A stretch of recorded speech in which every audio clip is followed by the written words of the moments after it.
16ක් ඔබට විස්තර කරනවා කියලා මම මුලින් වීඩියෝ වල සඳහන් කළා. ඒ 16න් එක ස්ථානයක් විශේෂ ඉල්ලීමක් මත හුඟ දෙනෙක්ගේ මම අද වීඩියෝ එක ඔබට ඉදිරිපත් කරනවා. ඒ තමයි ආගම් 4ක් අදහන, ආගම් 4ක් වඳින පුදන මේ මහා පොළවේ සිට අඩි 7400ක් උස තැනක පිහිටි ඒ දහසක් නිම් වලලු මත ඒ චක්‍ර ලක්ෂණ වලින් පිහිටි අපේ ගෞතම තථාගතයන් වහන්සේගේ වම් සිරිපාව ඒ සමංකූට පර්වතයේ කොයි ආකාරයටද ඒ සමංකූට පර්වතයට අපේ තථාගතයන් වහන්සේ වැඩම කරලා කාගේ ආරාධනාවක් පිටද ඒ වම් සිරිපාව පිහිටි වේ කියන එක විස්තර ඇතුවද ඔබට ත්‍රිපත් කරමින් එහෙමනම් ඔබ දන්නවා අපේ ඒ සිද්ධාර්ථ බෝධිසත්වෝ මේ ලෝකෙට පහළ වෙනකොට ඒ මේ ලෝකේ ඕනම මව් කෙනෙකුට දරුවෙක් ප්‍රසූති වෙනවා නම් ප්‍රථමයෙන් හිස පැත්ත තමයි එළිය දකින්නේ. හැබැයි අපේ සිද්ධාර්ථ බෝධිසත්වෝ මේ ලෝකේ එළිය දකිද්දී ඒ රන් සිරිපතුල් දෙක තමා ප්‍රථම එළියට වැඩමුවවි. එහෙමනම් ඒ මොහොතේ දෙදෙව්ලොවට අධිපති සත්දෙවිඳු වැඩ සිටියා. සතරවරන් දෙවිවරු වැඩ සිටියා. ඒ ලුම්බිනි සල්ලුයන තුල ඒ මොහොතේ ප්‍රථම වතාවට සලුවක උතමින් එදා අතටපත් වෙන්නේ දෙදෙව්ලොවට අධිපති සත්දෙවිඳු අතට. බලලා සතරවරන් දෙවිවරු අතටපත් වෙනවා. සතරවරන් දෙවිවරුන්ගෙන් නැවත දෙදෙව්ලොවට අධිපති සත්දෙවිඳු අතටපත් වෙලා ඒ මහා මායා දේවියගේ අතටපත් කරනවා. දේවිය මහා පින්කාර පුතෙක්, මේ පුතා හොඳින් බලා ගන්නයි කියලා අතටපත් කරනවා. සමගම ඒ කුඩා ශ්‍රීපතුල් දෙක මේ මහා පොළොවටයි දිගුනේ. මහා පොළොවට දිග වෙනවා සමගම මේ මහා පොළොව මතින් පියුම් 7ක් පහළ වුණා. ඒ මහා සිංහ නාදයක් කරගෙන උන්වහන්සේ උතුරු ඉසව්වට වැඩම කළා. ඒ තමා පළවෙනි සිදුවීම. දෙවෙනි සිදුවීම තමයි මේ සුද්ධෝදන රජපෞලට තාව මේ බෝසත් කුමාරයෙක් ඉපදුණු බව දෙව්ලොව දෙවිවරු බොහොම ප්‍රීතියට සතුටටපත් වුණා. ඒ මොහොතේ සුද්ධෝදන රජතුමාට ගුරුහරුකම් දීපු ඒ අසිත ඉසිවරයා මහා එරිදි බල සම්පන්නයි. විවේක කාලය ගත කරන්න දිව්‍ය ලෝකෙට වැඩම කරනවා. ඒ වෙලාවේ මේ දෙවිවරු සතුටටපත් වෙද්දී අහනවා, මොකද ඔබලා සතුටෙන්? අන්න ඒ වෙලාවේ දෙවිවරු අහනවා, ඔබ මනුස්ස ලෝකේ ඉඳලා නේද වැඩම කළේ? ඇයි ඔබ දන්නේ නැද්ද? සුද්ධෝදන රජපෞලට දාව බෝසත් කුමාරයෙක් උප්පත්තියක් ලැබුවා. මේ දෙව් මිනිස් ලෝකයා ඉදිරියේදී සසර දුකින් එතර කරනවා කියලා ඒ දෙවිවරු දැනගෙන හිටියා. මේ පණිවිඩය ලැබිච්ච ගමන් නැවත අසිත තාපසයා වැඩම කරනවා සුද්ධෝදන රජමැදුරට. විමසනවා, රජතුමනි, ආරංචියක් ලැබුණා. ඔබට පින්වත් කුමාරයෙක් පහළ වෙච්ච බව. ඒ වෙලාවේ සතුටින් සුද්ධෝදන රජතුමා තමන්ගේ පුත් කුමාරයා අසිත තාපසයා ඒ ඉසිවරයා අතට පත් කරනවා. සමගම ඒ රන් ශ්‍රීපතුල් අසිත තාපසයාගේ නළල මත පතිත වෙනවා. විස්මිතයට පත් වුණු අසිත තාපසයා වේදය සහ දේහ ලක්ෂණ කියන්න පුළුවන් මහා ඉසිවරේ අන්නේ වෙලාවේ ප්‍රකාශයක් කරනවා. පරීක්ෂා කරලා, රජතුමනි, මේ නම් පහළ වෙලා තියෙන්නේ බෝසත් කුමාරයෙක්. ඉදිරියේදී මේ දෙව් මිනිස් ලෝකයා සසර දුකින් එතර කරන්න ප්‍රථම වතාවට එහෙමනම් අසිත තාපසයා තමා සුද්ධෝදන රජ මැදුරේදී මේ දෙව් මිනිස් ලෝකයා සසර දුකින් එතර කරනවා, ලෝකෙට සම්මා සම්බුදු වෙනවා කියලා ප්‍රකාශයක් කළේ. ඉතින් මේ විදිහට ඒ දෙවෙනි අවස්ථාවත් සිද්ධ වෙනවා. තුන්වෙනියට බලමු. වසර 29ක කාලයක් රාජ කුමාරයෙක් හැටියට ඉඳලා එදා අභිනිෂ්කරණය කරන්න ඒ ශ්‍රී පතුල ඉදිරියට තියන්නේ විමුක්තියක් සොයා යන ගමන. එහෙමනම් ඒ විමුක්තිය සොයා යන ගමනේදී එදා ඒ අනෝමා නදිය අසලට මේ අසුපිටින් ගොස් එදා ඒ විමුක්තිය සොයාන වසර 6ක කාලයක් දුෂ්කර ක්‍රියා කළා. කරලා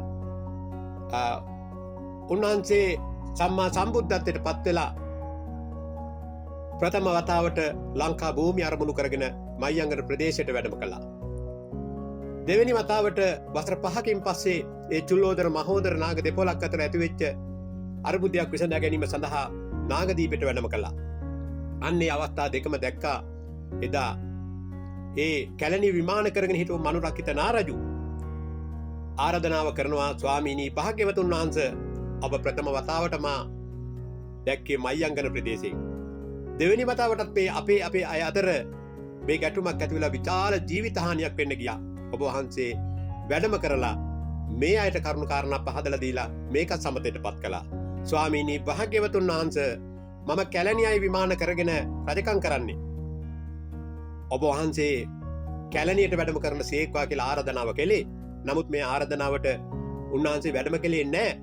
මනුරක්කිත නාරජු මානවක වෙස් වලාගෙන ඒ දඹදිව ජේතවනයට වැඩම කරලා එදා ආරාධනාව කරනවා මහා සංඝයා සමග ඔබ වහන්සේ ලංකා භූමියට වැඩම කරන්න කැලණියට. අන්න ඒ තුන්වෙනි අවස්ථාවේ වැඩම කරාට පස්සේ මේ ප්‍රදේශ ප්‍රාන්ත පාලකයන් හැටියට හිටපු ඒ බදුළු මුතියංගන ප්‍රදේශයේ නමනුකුල කන්දට අධිපති ඉන්දික දෙවියනුත් ආරාධනාව පරිදි කැලණියට වැඩම කරනවා.